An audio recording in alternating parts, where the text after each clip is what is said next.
Hey, it's Clay Trader, and this will be a video chart on the Dow Jones Industrial Average. I wanted to get this one updated after the past couple days have been red pullback days. Glancing through the headlines, I'm starting to see some things pop up where it's implying all the bears are back, they're ready to take over, and maybe, but for the time being, from a charting perspective, there's still quite a bit of a ways before I'm going to believe that the bears are taking over. I know there were some housing numbers out that were slightly disappointing. And the good thing about charts is, you can measure, well, how bad was the news? It's pretty easy. All you got to do is monitor those support levels, and that's what I'm going to point out here. And we'll see how negative that news really is. It's not going to lie. People can speculate, but the chart's not going to be lying to you. It'll show you if things are really negative or not. So let's dig in. I'm going to go over just the daily and then pop into the 5 minute because we actually had a nice little kind of final couple hours. At one point, this was a big solid candle, but the bulls did manage to push back a little bit later on in the day. But the first thing and key thing, and this is personally where I think we're going to probably be headed, at least just to give it a test, is right down here in this area. Two things we have.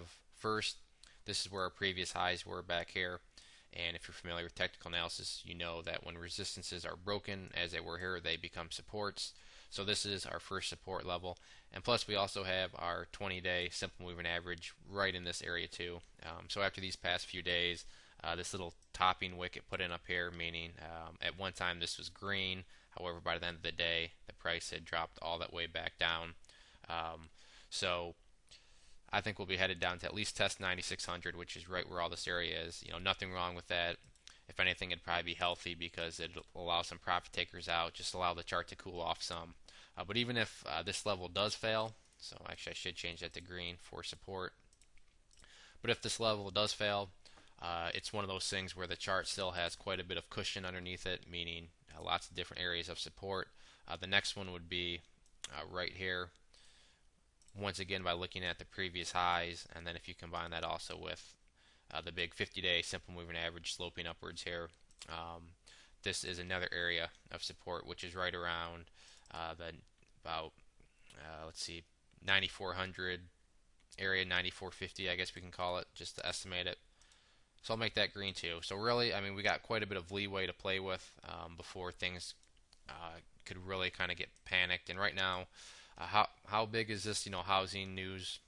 I don't think it's going to be that big of a deal, but I'll know I'm wrong if the price comes down, crashes through this support level, maybe hovers a little bit, and then crashes through this support level, and then maybe hovers, a little bit, and then crashes through that support level. That's when I'll say, okay, maybe that housing news was pretty bad and was pretty negative on the economy. But for the time being, it's a wait and see. Now, the last support level that I'm going to point out, and I know I've done this in other videos, is right around here, and this is what I'm kind of calling the big measuring stick one. And what I mean by that is, let's say this one does fail, then that's going to kind of be the measuring stick that says, okay, this move up here really was a reversal move because, ideally looking back at the history of the chart, we've had some very minor pullbacks. The only exception being this one. This was a little bit more drastic, but look how heavy this one proved to be. So sure, if this level right here does fall, maybe it's just going to be one of these pullbacks. But at the same time, you're going to have to make note that this is an important level. And if this one falls, then it's really down to here before you get the next one, which is quite a bit of a drop. That would imply a drop below 9,000. So it's worth monitoring.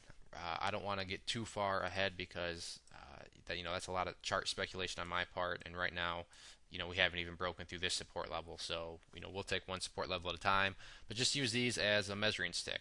As each one of these fall, the more and more negative these past 2 days have been. For the time being, these are just simple consolidation days, but with each one of these levels that fail, these candles become more significant in terms of, okay, maybe this was the top for the time being. But that's just where we stand now in terms of resistance. Just simply the high up here right around, let's see, the high was at 99.20, so that's where our current resistance level is. And then just real quick, I wanted to go in and look at the 5 minute chart just so we can focus solely on today's action. But as you can see right here, we have a good example of a double bottom in action. Right here, formed a low, price pulled back and bounced off it again. So as you can see, both here and here had the same bottoms, and then from this bottom, we had a nice bounce during this last portion of the day.